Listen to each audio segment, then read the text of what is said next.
Salam pemirsa, konflik yang berkecamuk antara Rusia dan Ukraina telah memasuki fase baru yang mengejutkan dunia. Dalam perkembangan terkini, pasukan Ukraina berhasil merebut kembali wilayah seluas 1.000 km persegi, termasuk 76 pemukiman di sekitar Kursk, Rusia.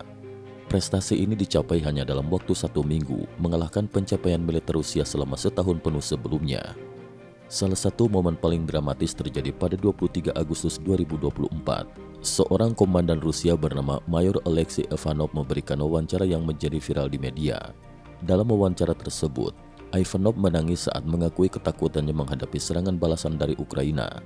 Ia menyatakan bahwa perang ini sangat berbeda dari yang pernah dihadapi sebelumnya, mencerminkan perasaan bingung dan tak pasti di antara pasukan Rusia.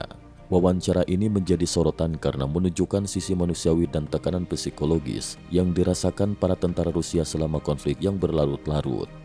Kursk, sebuah wilayah strategis di Rusia, kini menjadi medan pertempuran sengit antara pasukan Ukraina dan Rusia. Kursk bukan hanya sekedar wilayah, melainkan juga lokasi yang menghubungkan berbagai jalur logistik penting bagi Rusia. Dengan berhasilnya pasukan Ukraina menguasai Suja, lokasi militer vital di Kursk, dan merebut ladang gas alam yang strategis, mereka kini memiliki pijakan kuat untuk melancarkan serangan lebih jauh ke dalam wilayah Rusia. Evakuasi besar-besaran di Kursk dan daerah sekitarnya mencerminkan seriusnya situasi di lapangan.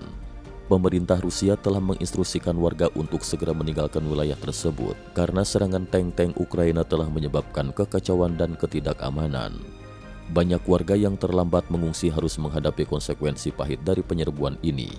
Selain itu, pasukan Ukraina dilaporkan telah menghancurkan pangkalan militer Rusia di Kursk menggunakan roket HIMARS. Hanya beberapa saat setelah seorang jurnalis Rusia melakukan siaran langsung di lokasi tersebut untuk meyakinkan publik tentang kesiapan pasukan Rusia. Serangan ini menyoroti efektivitas dan kecepatan pasukan Ukraina dalam merespon target strategis di medan perang. Berita selanjutnya, kondisi militer Rusia, pasukan Chechnya dan kelemahan pertahanan. Pasukan Chechnya yang sebelumnya dikenal sebagai pasukan bayaran terbaik dunia, kini menghadapi kritik tajam. Dijuluki pasukan selebriti karena lebih sering berpose untuk foto selfie daripada bertempur. Mereka gagal mempertahankan wilayah Kursk dari serangan Ukraina. Ini menimbulkan pertanyaan serius tentang kemampuan dan komitmen mereka dalam membela Rusia. Rusia juga dihadapkan pada dilema serius terkait kemampuan militernya. Dukungan penuh dari negara-negara barat kepada Ukraina, termasuk pasokan senjata canggih seperti roket HIMARS dan misil ATACMS, memungkinkan Ukraina untuk melancarkan serangan yang lebih efektif dan presisi terhadap berbagai serangan strategis di dalam wilayah Rusia. Dengan jangkauan hingga 160 km, senjata ini menjadi ancaman nyata bagi infrastruktur militer dan logistik Rusia.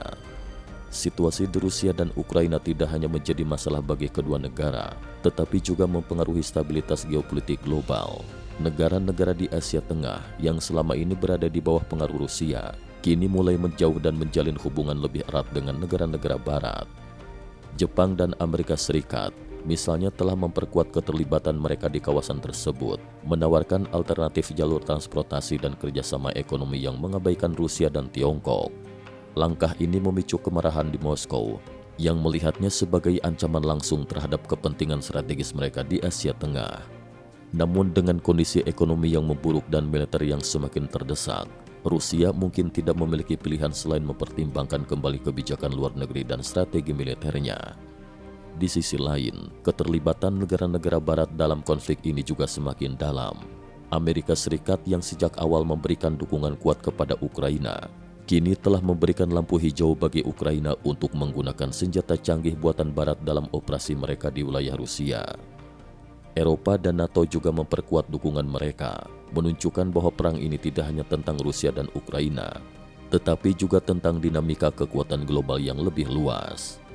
Berita selanjutnya, perubahan peta perang, serangan di Crimea dan Kherson. Selain penyerangan di Kursk, pasukan Ukraina juga melancarkan operasi militer di Crimea dan Kherson, dua wilayah yang selama ini dianggap sebagai benteng pertahanan Rusia. Serangan di Crimea terutama menargetkan sistem pertahanan udara Rusia, termasuk S-300 dan S-400, yang selama ini dianggap sebagai sistem pertahanan udara terbaik di dunia. Namun dalam beberapa pekan terakhir, Ukraina berhasil menghancurkan beberapa dari sistem ini, membuka jalan bagi serangan udara yang lebih luas. Di Kherson, pasukan khusus Ukraina melancarkan serangan malam yang sangat efektif, menyerbu pulau kecil dekat wilayah tersebut dan menguasainya sebelum mundur dengan cepat. Serangan ini menunjukkan kemampuan Ukraina untuk melancarkan operasi militer yang terkoordinasi dan presisi, bahkan di wilayah yang dianggap sebagai benteng pertahanan Rusia. Perkembangan terbaru ini menimbulkan pertanyaan besar tentang masa depan konflik ini dan dampaknya terhadap Rusia dan Ukraina. Jika serangan Ukraina terus berhasil dan Rusia semakin terdesak, kemungkinan besar kita akan melihat perubahan signifikan dalam strategi militer dan diplomatik kedua negara. Presiden Vladimir Putin kini berada di bawah tekanan besar untuk menemukan solusi yang dapat mempertahankan posisi Rusia di medan perang dan di kancah internasional. Sementara itu, Presiden Ukraina Volodymyr Zelensky terus memperkuat posisinya dengan dukungan penuh dari negara-negara barat terutama Amerika Serikat. Dengan perang yang kini melibatkan wilayah Rusia dan Ukraina yang semakin percaya diri dalam menyerang balik, dunia menantikan apakah konflik ini akan berakhir di meja perundingan atau berkembang menjadi perang yang lebih besar dan lebih merusak. Semua mata kini tertuju pada langkah selanjutnya dari kedua pemimpin ini, yang akan menentukan arah masa depan konflik yang sudah berlangsung lebih dari 3 tahun ini. Konflik Rusia-Ukraina telah mencapai titik kritis dengan Ukraina yang semakin percaya diri dan Rusia yang terpojok.